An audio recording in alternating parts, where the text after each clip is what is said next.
Piense y hágase rico por Napoleón Hill. Capítulo 1. Deseo. Primer paso hacia la riqueza.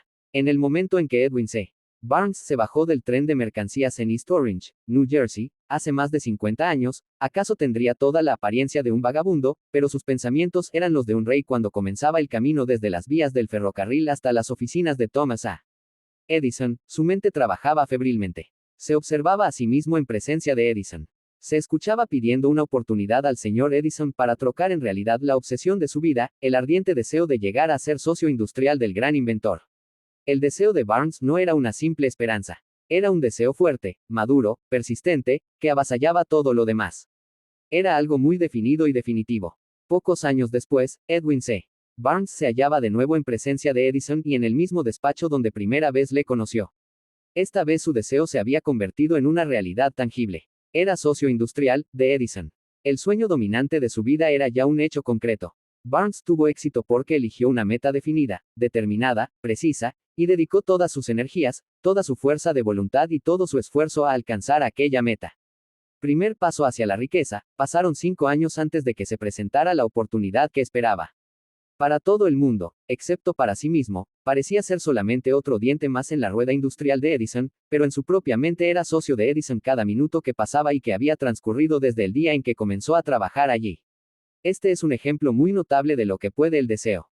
Barnes llegó a la meta porque deseaba ser un asociado industrial de Edison mucho más que cualquier otra cosa. Él creó un plan mediante el cual pudiese llegar a su objetivo. Pero quemó todos los puentes que quedaban detrás de él. Barnes se ciñó a su deseo hasta que éste llegó a convertirse en una verdadera obsesión, en el objetivo principalísimo de su vida y finalmente, en un hecho concreto. Cuando fue a East Orange no se dijo a sí mismo, intentaré que Edison me conceda un empleo cualquiera, sino que se dijo, veré a Edison y le haré saber que he venido a ser socio suyo. Barnes no dijo, mantendré los ojos bien abiertos para aprovechar cualquier otra oportunidad en el caso de que me falle lo que deseo en la organización de Edison. Por el contrario, Barnes dijo, solo hay una cosa en el mundo que he decidido conseguir y es ser socio industrial de Thomas A. Edison. Quemaré todos los puentes que quedan a mi espalda y apostaré todo mi futuro por lograr lo que tanto anhelo.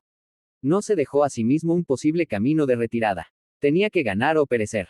Y esta es la historia del éxito de Barnes. Hace mucho tiempo, un gran guerrero se enfrentó a una situación que hizo necesario que tomara una decisión para asegurar el éxito en el campo de batalla. Estaba a punto de enviar a sus ejércitos contra un poderoso enemigo cuyas fuerzas eran muy superiores a las suyas. Embarcó en naves a sus soldados y navegó hasta las costas del país enemigo, donde desembarcó tropas y equipo. Luego dio la orden de que se quemaran las naves que les habían conducido hasta allí. Y dirigiéndose a sus hombres, poco antes de la primera batalla, les dijo, en este momento estáis viendo cómo arden nuestras naves. Eso significa que no podremos abandonar estas costas vivos, a menos que venzamos. Ahora no tenemos elección, a vencer o a morir. Y vencieron. Cada persona que vence en una empresa debe ansiar quemar sus naves y cortar todos los caminos de retirada. Haciéndolo así puede uno mantener ese estado mental conocido como deseo ardiente de vencer, factor esencial a todo éxito. La mañana que siguió al gran incendio de Chicago, un grupo de comerciantes se hallaba en State Street contemplando las humeantes ruinas de lo que antes fueran sus almacenes. Se reunieron en conferencia, y en el mismo lugar de los sucesos, para decidir si reconstruirían o abandonarían Chicago definitivamente a fin de iniciar sus negocios en otro sitio más prometedor del país. Llegaron todos a una decisión excepto uno, abandonar Chicago. El comerciante que decidió quedarse y reconstruir señaló con un dedo los restos de su almacén y dijo, caballeros, en este mismo lugar construiré el almacén más grande del mundo y siempre lo haré aun cuando se queme. Muchas veces. Esto sucedió hace casi un siglo. Se construyó el almacén y allí está todavía hoy día como monumento a la fuerza mental de aquel hombre, a esa fuerza mental conocida como ardiente deseo. La cosa más fácil para Marshall Field debía haber sido lo que hicieron sus demás colegas. Cuando las cosas se pusieron feas y el futuro parecía negro, los demás frenaron y partieron hacia donde las cosas les resultaran más fáciles. Fíjese usted bien en esta diferencia que hubo entre Marshall Field y los otros comerciantes, porque es la misma diferencia que distingue prácticamente a los que tienen éxito en la vida, de los que fracasan. Todo ser humano que alcanza la edad de la comprensión en cuanto se refiere al propósito del dinero, anhela este. Pero el anhelo no trae las riquezas. Solamente se conseguirán cuando a ese deseo se le dé forma concreta hasta que se convierta en obsesión y se tracen planes y medios definidos para adquirir tales riquezas, y se actúe con persistencia, con una persistencia que no reconozca el fracaso. 6 pasos que convierten en oro los deseos. La metodología mediante la cual el deseo de riquezas puede traducirse a su equivalente financiero consiste en llevar a cabo los siguientes 6 pasos, definidos y prácticos. 1. Fije en su mente la cantidad exacta de dinero que desea. No es suficiente decir, quiero mucho dinero. Sea exacto en cuanto se refiere a la cantidad. Hay una razón psicológica respecto a esta exactitud, que se describirá en otro capítulo. 2. Determine exactamente lo que está dispuesto a dar a cambio del dinero que desea. No existe cosa tal como algo por nada. 3. Establezca una fecha definitiva en la que intente poseer el dinero que desea. 4. Forme un plan bien definido para realizar sus deseos y comience enseguida, esté preparado o no, a poner en práctica su plan. 5. Escriba una declaración clara y concisa sobre la cantidad de dinero que piensa usted tener. Exponga lo que trata de dar a cambio por ese dinero y describa claramente el plan mediante el cual lo acumulará. 6. Lea su declaración escrita en voz alta 2 veces al día, una antes de retirarse por la noche y otra después de levantarse por la mañana. Al mismo tiempo que lee, vea, sienta y crea que ya está en posesión de ese dinero. Es importante que siga usted las instrucciones descritas en esos 6 pasos. Es especialmente importante que observe y siga las instrucciones del párrafo 6.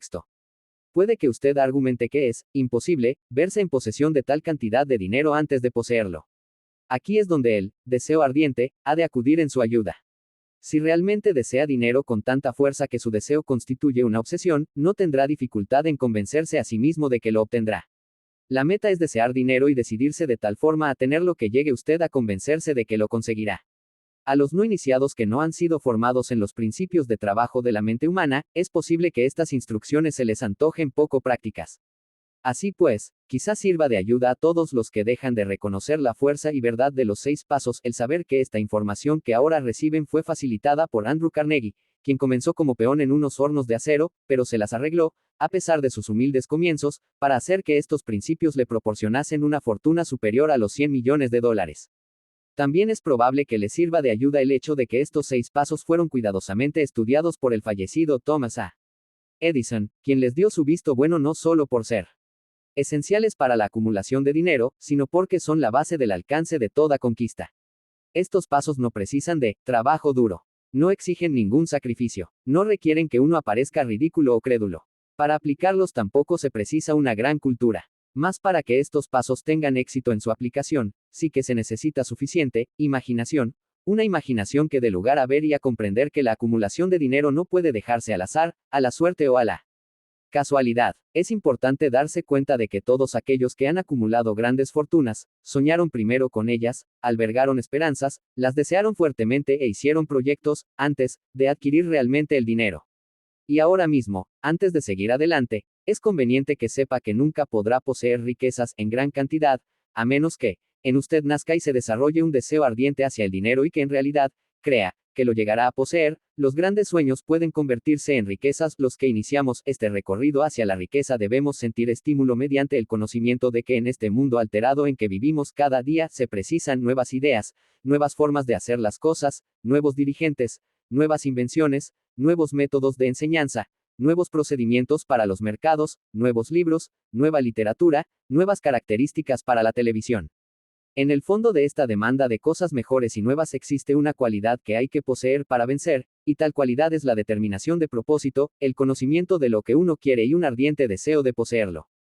Quienes deseamos acumular riquezas debemos recordar que los auténticos dirigentes del mundo siempre han sido hombres que han dominado y encauzado, llevándolas a la práctica, a las fuerzas intangibles e invisibles de la oportunidad aún no nacida, y han convertido esas fuerzas, o impulsos del pensamiento, en rascacielos, ciudades, fábricas, aviones, automóviles y toda forma de utilidad que hace la vida más agradable. Al visualizar la adquisición de su parte de riqueza, no permita usted que alguien interfiera para despreciar al soñador.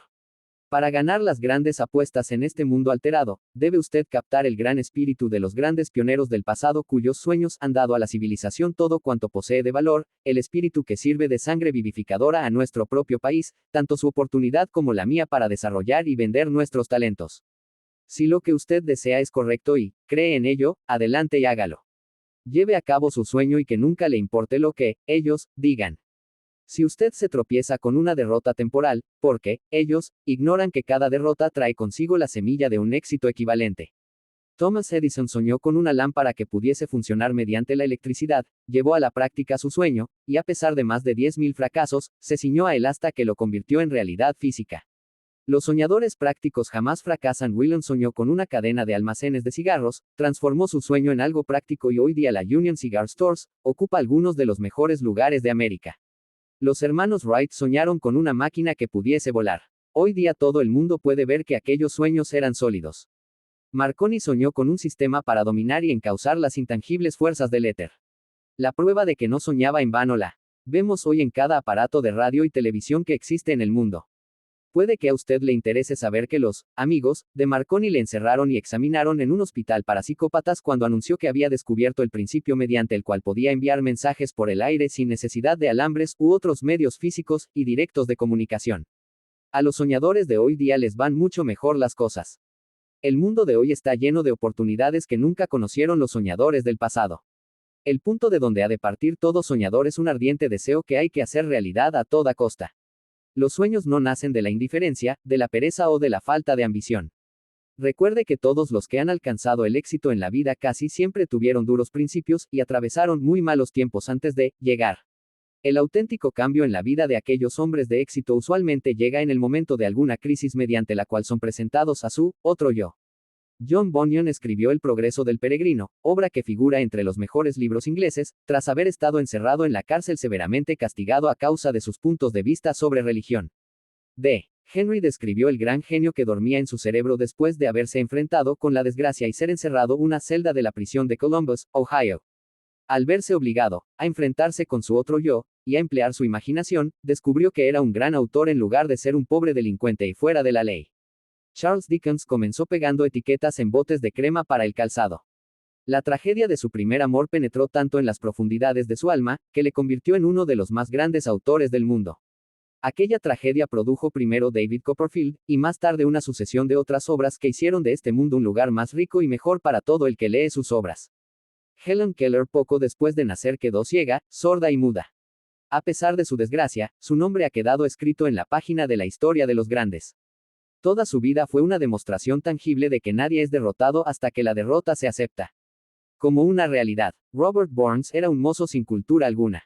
Parecía estar apadrinado desde su nacimiento por la pobreza y hasta llegó a ser un borracho. Pero el mundo se convierte en un lugar mejor por haber vivido aquel hombre que arropó en poesía bellos pensamientos y así arrancó un espino y plantó una rosa en su lugar. Burns era un humilde campesino sin estudios escolares de ninguna clase y cuya vida incluso fue desordenada. Pero llegó. Beethoven era sordo y Milton estaba ciego, pero sus nombres perdurarán mientras el mundo exista, porque soñaron y tradujeron sus sueños a una realidad concreta. Existe una gran diferencia entre desear una cosa y estar en disposición de recibirla. Nadie está dispuesto a tal recepción hasta que cree que puede hacerlo, que puede adquirirla. El estado mental debe ser creencia y no simple deseo o esperanza. Para la creencia es esencial una mente liberal y receptiva. Las denominadas mentes cerradas no inspiran fe, valor o creencia. Recuerde usted que no se requiere realizar más para apuntar alto en la vida o para exigir abundancia y prosperidad que lo que se precisa realizar para aceptar la miseria y la pobreza. Un gran poeta ha expresado muy correctamente esta gran verdad universal en las líneas siguientes. Pacté con la vida por un penique, y la vida no pagó más. Sin embargo, mendigué por la noche cuando conté mi parco acopio. Pues la vida no es más que patrón que da lo que se le pide, pero una vez se fija el salario, es preciso seguir adelante con el trabajo. Trabajé por el jornal de un lacayo solo para aprender, acongojado que cualquier jornal que hubiese pedido a la vida, ella me lo hubiese